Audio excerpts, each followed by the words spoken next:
We've been talking all week about the Renegade office, and today we're going to talk about the many, many benefits of the Renegade office. And I think you're going to be really excited about what a Renegade office can be. All that and more coming up on today's Antidote.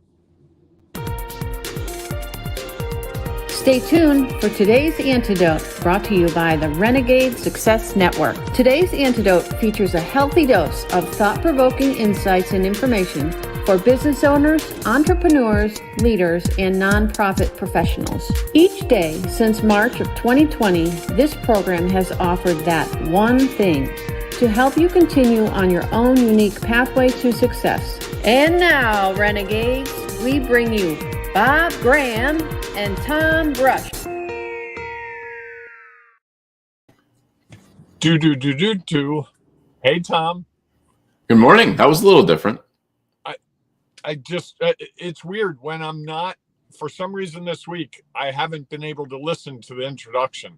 It just replays the first 3 seconds over and over and over. So I'm doing it from memory, believe it or not. Fair enough. Then you're doing a very good job at it. How are you? I am well today.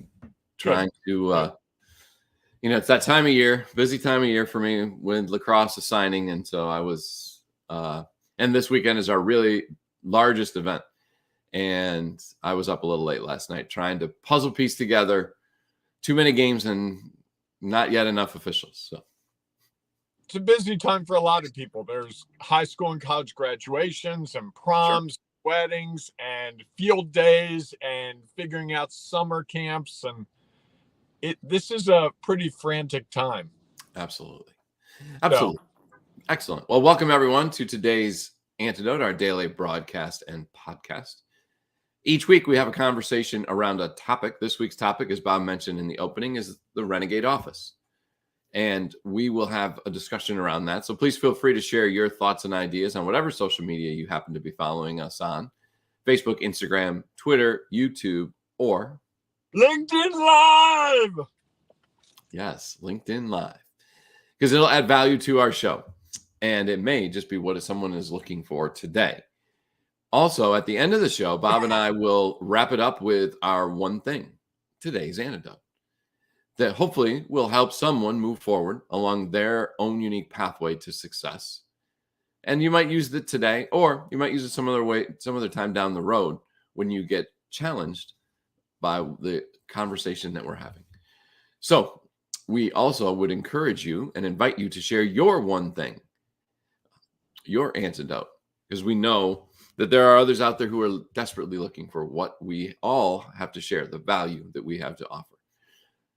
So before we dive into our topic, though, each morning we do our celebrations.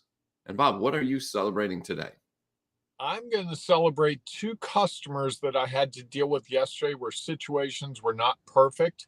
And in both cases, I thought they would be really upset. I thought I might be yelled at. I thought I might be criticized. In both cases, they were like, hey, okay, how are we going to fix this? Really calm, really rational, really just how do we get where we want to go? Not, I can't believe you screwed this up. I can't believe you guys are a mess. And that really changed the tone of the discussion. And it also deepens that relationship both ways. I think for them, it's like, I can call Bob when I have a problem. And for me, it's like, I can call them when we have a problem and know that they're not going to just yell. If they did yell, it's fine. But the fact that they didn't, they're like, okay, Bob, in one case, the person knew.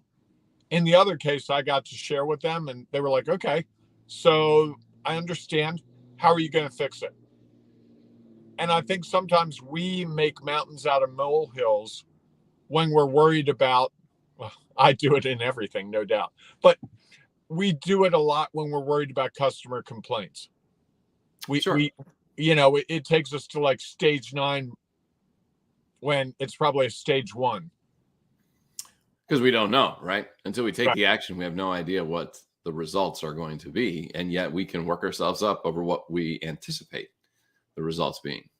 Yes, we can. I feel like we had a conversation about that at some point. So if you want to go back and search the archives for results, and I'm sure there might be some value in there to help get over some of those challenges. About 6 or 7 weeks ago, as I recall. I think so, somewhere in there. Yeah. Interesting. All right. Yes. What are you celebrating, Tom? So I'm celebrating the old relationships. Let's put it that way. So yesterday I had the chance I facilitated a meeting for a group of leaders in a local county. And as I walked into the room, there was someone that I used to work with who was in that space. And which, one, it was great to have a chance to see him. Two, it gave me an opportunity to actually leverage an experience that we had as a part of the presentation, which I think was able to bring it a little more home, close to the people who were in attendance. They knew who he was because he was part of this cohort. And then it allowed me to discuss some of the challenges that we had faced and to share that it's not unique and that there are other ways to move forward if we able to look at our results rather than as a judgment and as an opportunity to learn from them. And it was great to see him, which was fun as well. And it was also great that the organization has had me back now, I think 3 years in a row, to do a similar presentation to a different cohort. And it's nice when you walk into a place where they value what you have to say and what you offer, and definitely make you feel like you have value. Congratulations. That's great. Thanks. And I'm assuming you made those changes on the fly, right? I absolutely did. Yeah. Which is fun too, right? Absolutely. Yeah. And it was one of those things where the opportunity arose as I was just talking about something to share an example, a real live example of where we had struggled and where taking a certain action was the only way we were going to avoid continuing doing what we had always done. Makes sense. Yeah. Cool. Anything for our Renegades today, Bob? I didn't even look. I know yesterday was National VCR Day. I don't know what you do with that. Go to a recycling location and find all of them stacked up when people finally clean their house out. That's right. Or that Blockbuster video that you've been meaning to send back to them for, take back to them for what, 23 years? Yeah, I don't think you're still getting late fees on that. Maybe. I don't know. They might not get out of bankruptcy with all the late fees. That's it. All right. So, Tom, we should talk about this Renegade office and the benefits. We've been dancing around it all week. Why don't you start with some of the benefits of the Renegade office? Well, it's interesting. I think one of them is I think that employees feel valued because they have an opportunity to share and express the value that they have. I also think that they feel respected, and it's an opportunity for them to really leverage what they have to offer. And in a way that people are able to see them as a valued member of the team. I think and again, we'll probably use this all week, but the show, The Office, there were definitely employees of that organization that were not as valued as others and probably felt that way for a long time. I think of Toby, for example. He was the HR person that, clearly was not valued, especially by the manager, regional manager. And so I think that it's an opportunity for people to go into a space where they feel valued. It's interesting in some ways, even though it wasn't an office yesterday, that's the way I felt walking into that presentation, is I knew the leaders valued what I had to offer, and it allowed me to be much more comfortable in the situation. And I think that allows us to have the chance to produce work that is going to add value to those around us. I like all that. I would add to it a couple of things. One is I think the sum is greater than the parts. When we start valuing people, I think it creates different solutions that encompass more perspectives, more possibilities. I've seen that happen in another number of situations. I also think it has a huge role on retention and recruitment, two areas that most organizations struggle with. I think you retain people when they feel valued, when they feel like their contributions are important to the success of the overall. And I also think when you're hiring, there's a vibe that you get from an organization where people are valued. When the person walks around and they just see it's a different climate than, yeah, that's the office. Oh, that's sales versus, oh, this is sales. Let me introduce you to Steve. Steve works with me. Steve and I have been working on this project really closely. I know I've been on job interviews where it's like their level of how much they invest in you in terms of that. Oh, hey, this is John. He does this here. And it's not just he's the account manager. It's like he's the account manager. And the last month he's brought this in and he's really helped us with this. That really speaks to people when they're looking at jobs because it's an employee market right now. So differentiating yourself any way you can, and salary and benefits aren't enough anymore, especially for millennials and Gen Z. They want a culture, they want an environment where they can feel like they're contributing and not just like I'm washing the erasers or I'm sharpening pencils. They want to really be a part of like the real stuff. Well, it's interesting. You started that off by saying the sum is more valuable than the parts. Yes. And I can see your point there. And I also sometimes think that is sometimes the way the traditional office looks at it, is that the outcome is more important than those who produce the outcome. And I think sometimes that's where it gets the organization into challenges, is that those who produce it aren't as respected. And I don't believe, and I'm not saying this because I think that's the way you meant to share it. I think you shared it sort of in a different context. And right. Yet, I think there's something to this, that the Renegade office in some ways values the parts as much, if not more, than the sum. Because if it's only about the sum, the outcome, then it's easy to forget who are all the people who helped, the parts who helped make that outcome right a reality. Sure.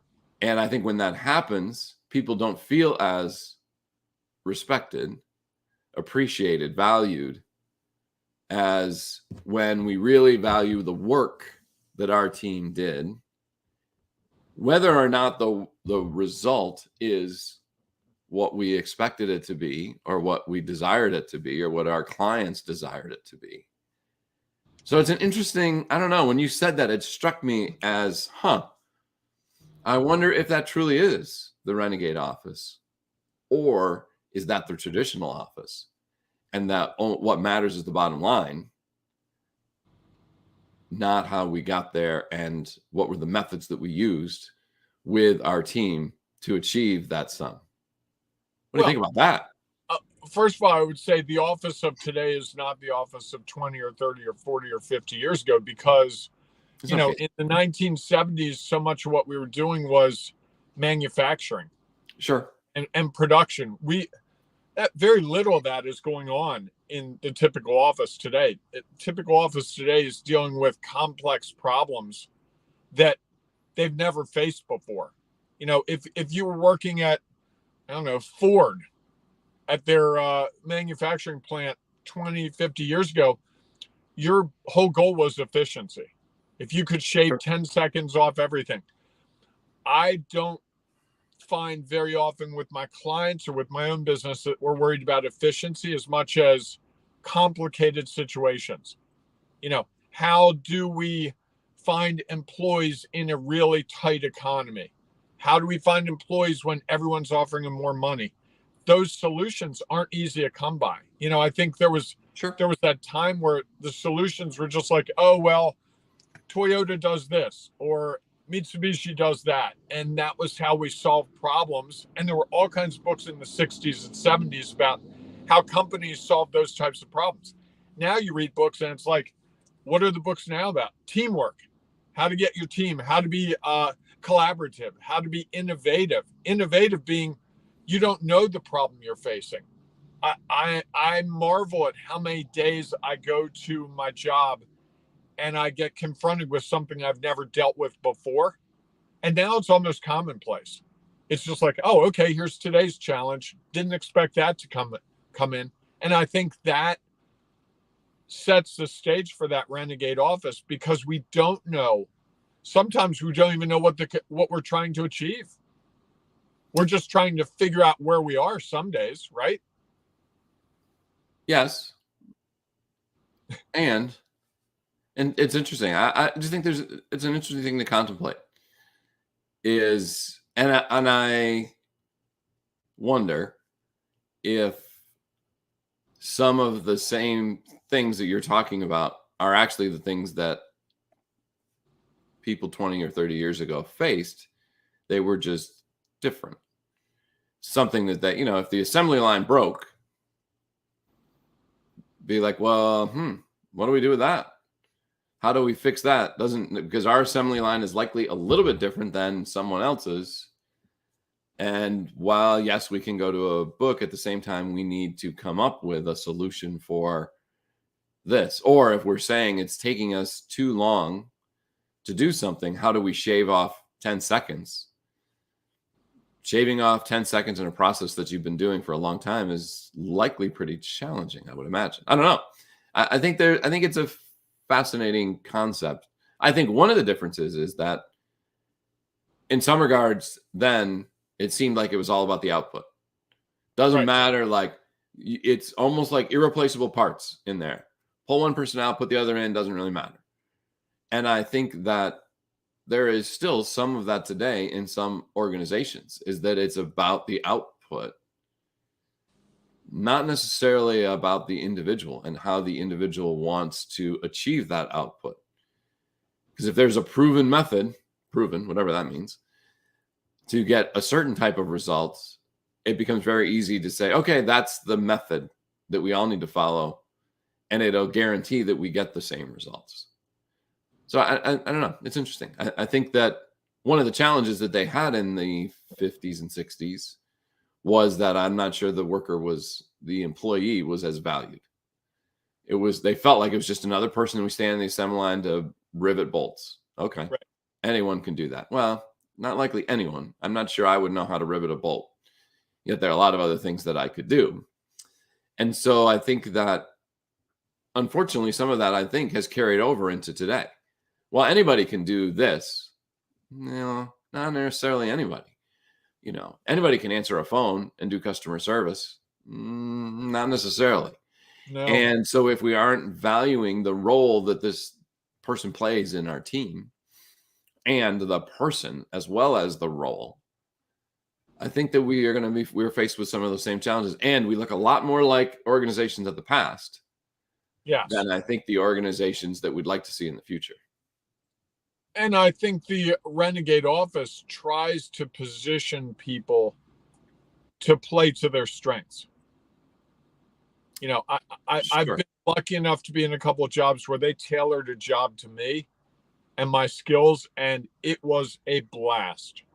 It was fun to go to work every day. And I've been in other jobs where it was like, yeah, this isn't really my strength. I'll do it. And in one case, I survived it for 6 months, and then I was like, yeah, this is getting old. I need to leave. And they said, yeah, we knew that you weren't really enjoying yourself. And they didn't have a solution for me. That office didn't want to shift things around. And I get it. It's fine. I'm not mad at them about it, but I think there might have been an opportunity to say, hey, here's where Bob's attributes lie. We could use them in this way.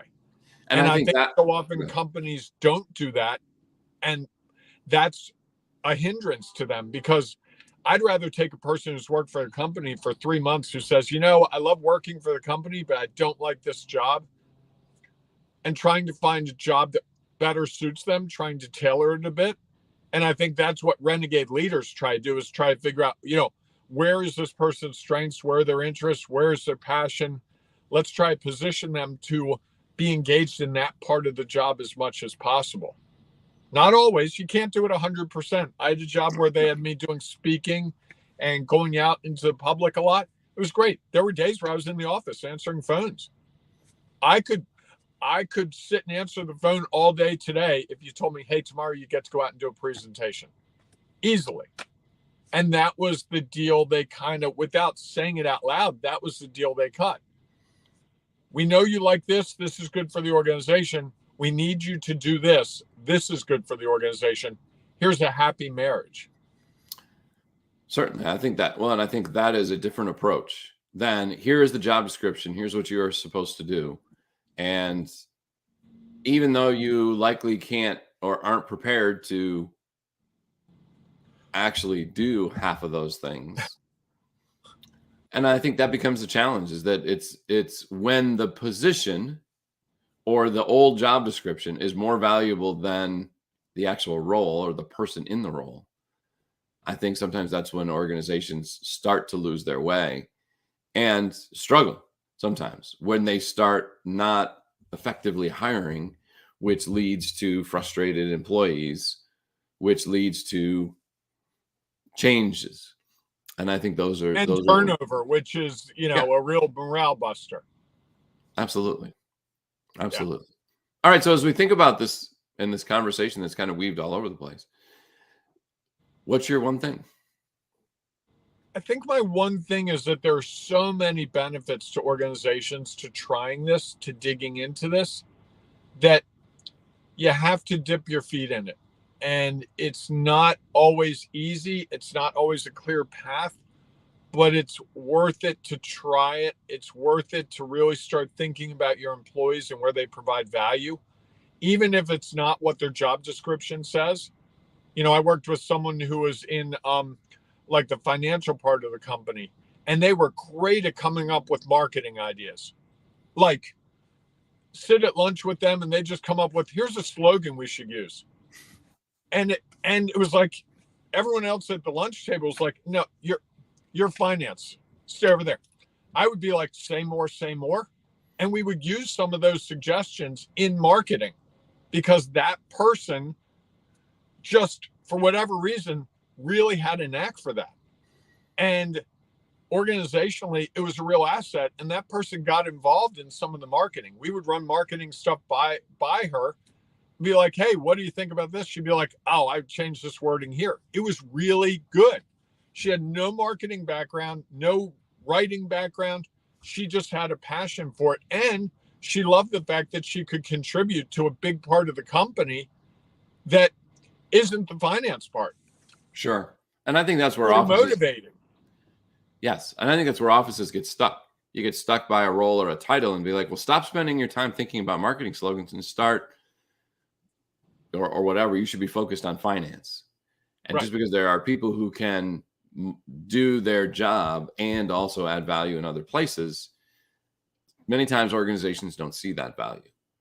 And I think that's a part of what I would offer, is that I'm going to say that that the benefits of it is that the Renegade office sees the value of the parts as how it impacts the sum, and that sometimes the parts need to change. Absolutely. And sometimes change in the parts means how do we differently fit them into a role that they're more effective in.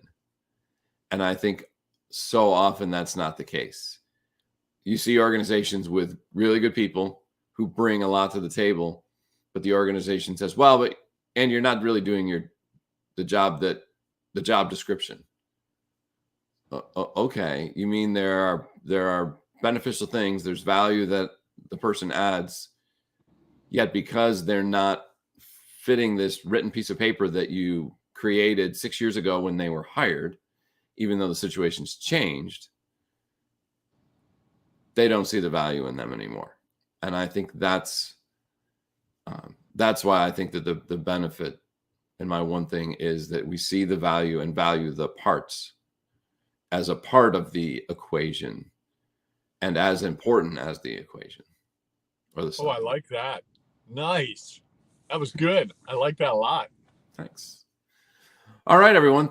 If you have your one thing that you'd like to share, please feel free to put it in the comments of the social media that you are following us on. If you happen to be listening to our podcast and you are unable to comment there, You can always join us inside our Ring of Renegades Facebook group, where we will be talking about this topic all week long.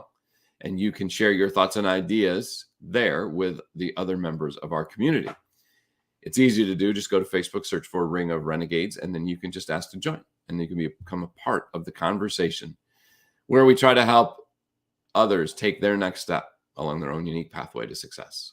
So we look forward to seeing you inside the Ring of Renegades Facebook group, or we'll see you tomorrow morning, 7 a.m. Eastern time, for our next edition of Today's Antidote. Have a great day, everyone. Hey, embrace the renegade in you and do something with that Renegade office. See if you might play around with some of the ideas we talked about today. Not go out and find your VCR. Or that was yesterday. That was yesterday. All right, everybody, go out and make it a great day. We will see you soon. Thanks for listening to Today's Antidote, powered by the Renegade Success Network. The Renegade Success Network helps you confidently create your own unique pathway to success. To learn more about the Renegade Success Network and how you can take your next step, follow us on Twitter, connect on LinkedIn, or join the Ring of Renegades Facebook group. For full details on how you can join our community, go to renegadesuccessnetwork.com. Embrace the renegade in you.